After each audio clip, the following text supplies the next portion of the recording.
But next we've got a welterweight bout between Dwight Grant and Alan Jouban. And, you know, when you listen to guys like DC's a fan of being first because that's his fucking style. He's a pressure boxer. He likes to push the pace. He likes to be in your face, and he likes to be throwing a lot of volume. And he talks about this Dwight Grant kid, and one of the things, and he's like, he's got to be going first. And I think it was against Zach Otto. And in that fight, DC was right. But in general, I think that I think Dwight Grant's a guy who likes to look for counters.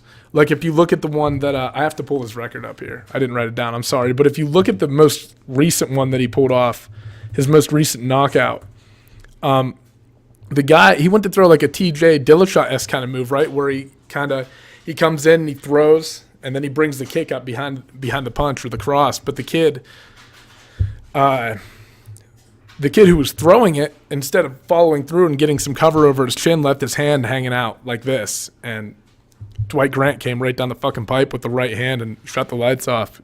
Great knockout.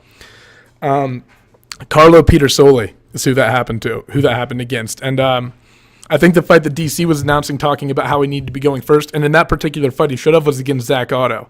Because I think he was waiting on things, and Otto was, you know, fighting a technical fight. He wasn't going to give him a lot of options. So in fights like that, you got to kind of push the pace on him to make him open up. Because he's not going to give you things if you're waiting to counter. You know, he's trying to fight an intelligent fight, not throwing a lot of big lunging punches or anything. So that's probably why you saw DC call for that in that particular instance. And but before that, on the Dana White Contender Series, he picked up a big win over Tyler Hill.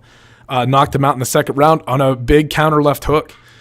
And, you know, this is going to be a good fight because Alan Jouban is a guy who, in my opinion, when you can't change too much about a fighter. Like, yes, he picked up a technical win over Mike Perry and stuff, but, like, Alan Jouban is a guy who, when he's being the bully, I think he does very well. Like, that's what he's done throughout his career.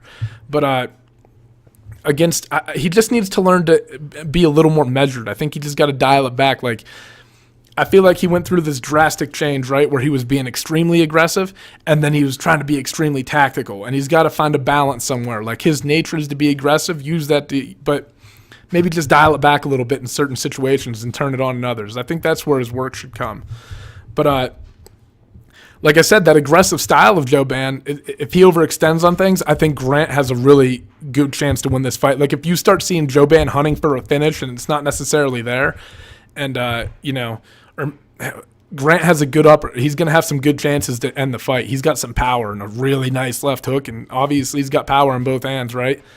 I like Grant to win this fight just because I think that Grant, he's really good at making reads as well. And he's really good at reading kicks specifically, always getting out of the way of kicks, and Jouban likes to throw a lot of kicks. So I think Jouban's going to try to approach it kind of like we just talked about, with this measured approach where he's aggressive but tactical, and he's going to have trouble landing with things. So I think eventually that'll frustrate him, and he'll overextend on some things, and that'll open him up to some counters from Grant. If Grant can play it patient, I don't think this is a fight where you want to get into a war to see who can go first the whole time. Because I think, like I said, when Jouban gets to play the bully, that's his world. I think you got to wait on him, annoy him, frustrate him, and let that bully in him come out, and then take advantage of it. Don't engage in it too much. But good fight. I'm taking Dwight Grant like second or third round KO. I think this fight. If this fight goes to a decision, I think it'll be that Jouban probably won because he stuck to the game plan all 3 rounds. If he gets frustrated, I think it'll I think it'll be a little bit hard for Dwight Grant to pick up a decision over this guy. I think he's got to finish him, but we'll see.